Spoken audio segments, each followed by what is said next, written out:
आज जो बात मैं कहने जा रहा हूं वो साधारण नहीं है। ये कोई सामान्य कथा, कोई डराने वाला प्रवचन या कोई मामूली टोटका नहीं है। ये वह गुप्त ज्ञान है जिसे हमारे शास्त्रों ने हमेशा के लिए संभाल कर रखा था, लेकिन समय बीतने के साथ वो बात आम लोगों तक पहुंच नहीं सकी। ये वह रहस्य है जो अगर सही समय पर समझ लिया जाए, सही मन से किया जाए, तो इंसान की किस्मत पलटने में एक पल भी नहीं लगता। हमारे सनातन धर्म में हर चीज, हर रिश्ता, हर अवस्था के पीछे गहरा अर्थ और अपार शक्ति छिपी हुई है, लेकिन पीढ़ी दर पीढ़ी कई बातें या तो भुला दी गई या गलत तरीके से समझाई गई। इसलिए आज जब आप ये सुन रहे हैं तो पूरे दिल से सुनिए, क्योंकि हो सकता है कि आज का यही ज्ञान आपकी तिजोरी का ताला खोल दे, आपके घर की बरकत लौटा दे और आपकी आने वाली पीढ़ियों तक धन, सुख और समृद्धि का प्रवाह छोड़ जाए।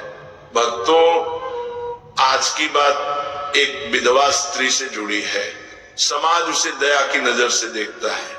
कभी कभी लोग उसे अशुभ तक मान लेते हैं। किसी जगह उसे पूजा से दूर रखा जाता है। कहीं लोग उसके सामने शुभ काम होने से डरते हैं। लेकिन सच क्या है? सच ये है कि जिस स्त्री ने अपने पति को खो दिया, जिसने अपना सुहाग खो दिया, जिसने अपनी दुनिया खो दी, वह दुनिया की सबसे शक्तिशाली आत्माओं में से एक बन जाती है। क्योंकि भक्तों, जब बाहरी श्रृंगार खत्म होता है तो भीतरी तेज जाग जाता है। जब मन का सबसे बड़ा दुख झेल लिया जाता है तो आत्मा तपस्वी बन जाती है। जब जीवन की सबसे भारी परीक्षा दे दी जाती है तो भीतर ऐसी ऊर्जा पैदा होती है जो किसी साधु, किसी ऋषि, किसी योगी से कम नहीं रहती। भक्तों, हम में से कई लोग लक्ष्मी को प्रसन्न करने के लिए सोना, चांदी, बड़े अनुष्ठान, महंगे दान, इन सब की तरफ दौड़ते हैं, लेकिन हम भूल जाते हैं ईश्वर दिखावे से नहीं, भावना से प्रसन्न होता ये है। माता लक्ष्मी सोने से नहीं, पवित्र मन और कर्म से आकर्षित होती है। और सबसे बड़ा सत्य, जहां एक तपस्वी आत्मा का आशीर्वाद मिलता है वहां कभी दरिद्रता टिक नहीं सकती। और एक विधवा स्त्री, वो तपस्वी नहीं, चलती फिरती तपस्या है। वह त्याग की मूर्ति है। वह दुख से शुद्ध हुई आत्मा है। वह ईश्वर के सबसे करीब खड़ी होती है, क्योंकि जिसने संसार में सब खो दिया उसे ईश्वर ही सहारा देता है। इसलिए भक्तों, अगर किसी व्यक्ति के जीवन में धन की कमी हो, कर्ज न उतर रहा हो, दुकान न चल रही हो, नौकरी अटक गई हो, घर में बरकत न टिक रही हो, चाहे कितनी मेहनत करो लेकिन किस्मत साथ न दे रही हो, तो इसका समाधान पैसे, पूजा, अनुष्ठान या भागदौड़ में नहीं, एक तपस्वी आत्मा की कृपा में छिपा है। अब प्रश्न उठता है, ऐसी स्त्री से क्या मांगना चाहिए? धन, कपड़े, खाना, उपहार? नहीं भक्तों, इनके बदले आपको बस क्षणिक चीजें मिलेंगी। 2 दिन फायदा होगा, फिर वही दशा लौट आएगी। वह चीज जो मांगनी है वो अदृश्य है, पर उसका असर पूरा जीवन बदल देता है। और यह सुनकर पहले पल में आप चौंकेंगे। आपको उस विधवा स्त्री के दुखों का एक छोटा सा अंश मांगना है। हाँ भक्तों, दुखों का अंश। यकीनन ये सुनते ही मन में सवाल उठता है, कोई दुख क्यों मांगे? लेकिन यही वह स्थान है जहाँ गुप्त आध्यात्मिक विज्ञान छिपा है। जो लोग सिर्फ पूजा, प्रसाद और मंत्रों को समझते हैं वे यह नहीं समझ पाते, पर जो कर्म और ऊर्जा का रहस्य समझते हैं उन्हें यही भाग्य का दरवाजा मिलता है। क्योंकि भक्तों, दुख मांगने का अर्थ ये नहीं कि वह स्त्री दुखी हो जाएगी।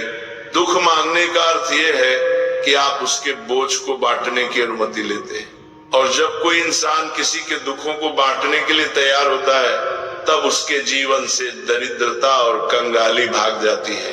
कर्म कहता है, जो दूसरों का दर्द बांटने को तैयार हो उसे ईश्वर खुशी बांध कर देता है।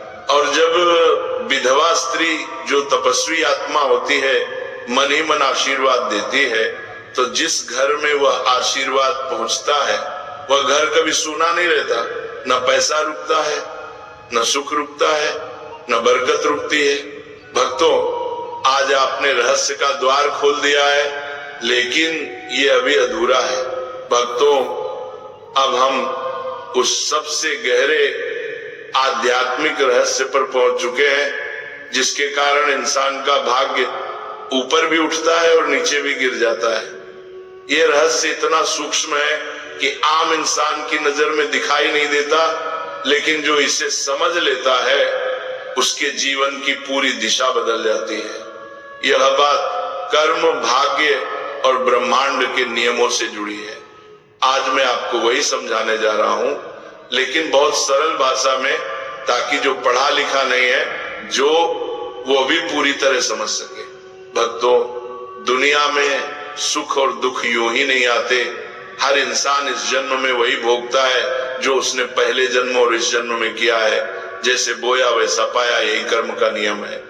कोई अमीर क्यों पैदा होता है, कोई गरीब क्यों, कोई सुखी क्यों रहता है और कोई क्यों रोता है, इसकी जड़ इसी कर्म सिद्धांत में है। हर दुख, हर समस्या, हर गरीबी सब किसी न किसी पुराने कर्म का फल है। इसी तरह जो व्यक्ति बहुत खुश, सुरक्षित या समृद्ध रहता है, वह भी अपने पिछले शुभ कर्मों का फल भोग रहा होता है। अब भक्तों, सोचिए, जब किसी स्त्री का पति उसके जीवन से चला जाता है, जब उसका सुहाग छिन जाता है, जब उसका संसार बिखर जाता है, तो वह कैसा दुख होता है। यह दुख सामान्य इंसान की समझ से बाहर है। यह दुख इतना बड़ा होता है कि उसके पिछले जन्मों के बहुत से बुरे कर्म एक साथ जलकर राख हो जाते हैं। वह दुख जैसे आग बनकर उसकी आत्मा को तपाता है, और वह स्त्री उस आग से गुजरकर सोने जैसे शुद्ध दिल वाली बन आती है। उसे दुनिया शायद अभागी समझे, लेकिन आध्यात्मिक दृष्टि से वह सबसे अधिक पवित्र और शक्तिशाली आत्मा बन चुकी होती है। उसका हर आंसू तपस्या बन चुका होता है, उसका हर आह त्याग बन चुका होता है, उसका मौन ध्यान बन चुका होता है, उसका निस्वार्थ जीवन साधना बन चुका होता है। इसीलिए उसके आशीर्वाद में भी ताकत होती है और उसके श्राप में भी ताकत होती है। इसलिए कहा गया है, विधवा को कभी रुलाना नहीं चाहिए, उसका दिल कभी नहीं दुखाना चाहिए, क्योंकि उसका दिल दुखाने वाला व्यक्ति सीधे अपने भाग्य को चोट पहुंचा देता है। अब भक्तों, मुख्य बात यहां से शुरू होती है उस विधवा स्त्री से, दुख मांगने से। आपका भाग्य कैसे चमकता है? पहली बात, आप वास्तव में दुख खरीदते नहीं, आप दुख बांटते हैं। जब आप उसके पास जाते हैं और मन ही मन दिल से सच्ची करुणा से कहते हैं, माँ, जो दर्द आप अपने दिल में सह रही हैं, उसका एक छोटा सा कण मुझे दे दो, ताकि आपका बोझ थोड़ा कम हो जाए, तो आप उस स्त्री से दुख नहीं मांग रहे होते, आप ब्रह्मांड को संदेश दे रहे होते हैं, मैं किसी का दर्द बांटने के लिए तैयार हूँ। ब्रह्मांड तुरंत आपके कर्म को पहचान लेता है, क्योंकि दुनिया में लोग खुशी छीनते हैं, फायदा लेते हैं, काम की चीजें मांगते हैं, लेकिन किसी का दर्द बांटना बहुत दुर्लभ है। और भक्तों, ये प्रकृति का नियम है। जो इंसान दूसरों के दर्द को बांटने के लिए आगे आता है, भगवान उसके जीवन के दुखों को बांटना शुरू कर देते हैं। उस क्षण से कंगाली हटने लगती है, धन का प्रवाह शुरू हो जाता है, भाग्य के बंद दरवाजे खुलने लगते हैं, और बरकत, सफलता और शांति जीवन में उतरने लगती है। क्योंकि आपने किसी का बोझ हल्का किया, इसलिए ब्रह्मांड आपका बोझ हल्का कर देता है। आपने दुख बांटने की मंशा दिखाई, इसलिए ईश्वर आपके सुख बढ़ा देते हैं। यही कारण है भक्तों, कई लोग मंदिरों में लाखों रुपए दान करके भी सुख नहीं पाते, और कुछ लोग किसी दुखी को सच्चे दिल से 2 शब्द बोलकर भी अमीर हो जाते हैं। क्योंकि ईश्वर चढ़ावे नहीं, भावना देखते हैं। माता लक्ष्मी हीरे नहीं, कर्म देखती है। भाग्य दौलत नहीं, मानवता का तराजू तोलता है। भक्ति है, और यह हिस्सा सबसे अधिक रहस्यपूर्ण और जीवन बदल देने वाला है। अभी तक आपने समझा कि करुणा और परमार्थ का भाव किस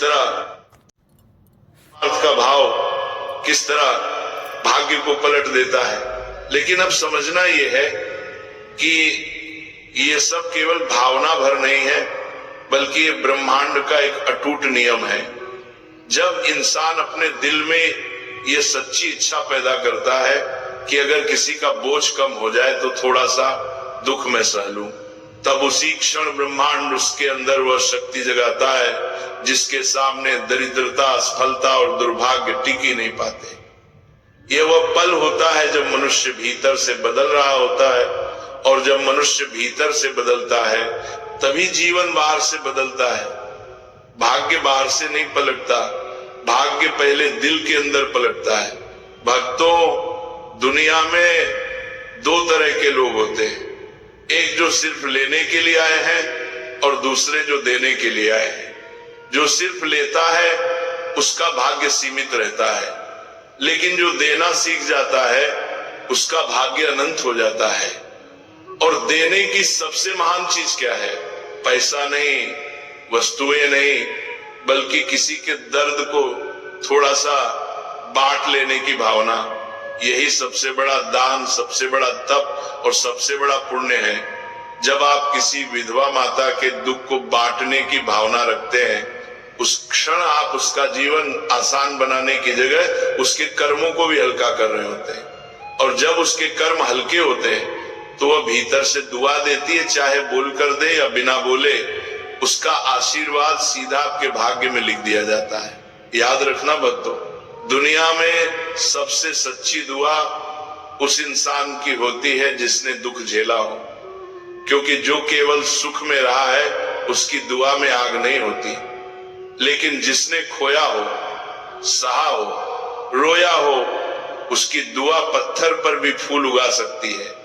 विधवा स्त्री के आंसू साधारण पानी नहीं होते, वे तपस्या की अग्नि में पवित्र हुए होते हैं। उसके दिल से निकलने वाली दुआ में वह शक्ति होती है जो इंसान के जीवन की सबसे बड़ी रुकावटें भी एक ही पल में दूर कर देती है। और जब आप उसके दुख के साथ खड़े होते हैं, बिना कुछ मांगे, बिना कोई पहचान चाहे, बिना कोई बदले की इच्छा रखे, तब ब्रह्मांड आपकी किस्मत को उस जगह से उठाकर उस जगह पहुंचा देता है जहां आप खुद भी कभी पहुंचने की कल्पना नहीं कर पाए थे। भक्तों, करुणा ब्रह्मांड की सबसे ऊंची तरंग है। धन उसकी छाया है, किस्मत उसकी दासी है और समृद्धि उसका परिणाम है। जिस दिन मन में करुणा पैदा हुई, उसी दिन घर में बरकत का प्रवाह शुरू हो गया। सोचो, एक दिल जो किसी और के आंसू मिटाने के लिए तैयार है, भगवान उसे आंसू कैसे देंगे? लेकिन उससे भी ज्यादा दयालु है जो दया के मार्ग पर चल पड़ता है, उसके पीछे खुद लक्ष्मी और नारायण चल पड़ते हैं। भक्तों, दुनिया में सबसे मजबूत व्यक्ति वो नहीं है जो बहुत पैसा कमाता है, बल्कि वह है जो दूसरों के दर्द को देखकर उसका हिस्सा अपने ऊपर लेने की क्षमता रखता है। यही तो असली धनी होने का मापदंड है। जो इंसान सिर्फ अपने लिए कमाता है वो अमीर हो सकता है, लेकिन जो इंसान दूसरों के लिए जीता है वह महाधनवान हो जाता है। धन केवल तिजोरी में नहीं रहता, धन हृदय में रहता है। और जहां हृदय में दया हो, वहां से धन, शांति, सम्मान और सौभाग्य कभी नहीं जाता। यही कारण है भक्तों की कई बार आप देखेंगे कुछ लोग कम कमाते हैं लेकिन उनके घर में कभी कमी नहीं होती, और कुछ लोग बहुत कमाते हैं फिर भी परेशान रहते हैं। क्यों? क्योंकि समृद्धि मेहनत से नहीं आती, समृद्धि कर्म और करुणा से आती है। मन का विशाल भाव सौभाग्य को अपने पास खींचता है, जैसे चुंबक लोहे को खींचता है। जब दिल बड़ा हो जाता है तब जीवन बड़ा हो जाता है। और ये याद रखना भक्तों, माँ लक्ष्मी घर में तभी कदम रखती है जब दिल में दया जीवित हो। जहां दिल में करुणा नहीं, वहां पूजा, मंत्र, करोड़ों रुपए और महंगी भेंट भी कोई काम नहीं करती। लेकिन जहां दिल में करुणा हो, वहां एक चुटकी चावल, एक बूंद पानी और एक सच्चा भाव भी भाग्य को बदलने के लिए काफी होता है। यही कारण है कि किसी विधवा माता के दुख को बांटने की भावना सिर्फ आध्यात्मिक काम नहीं,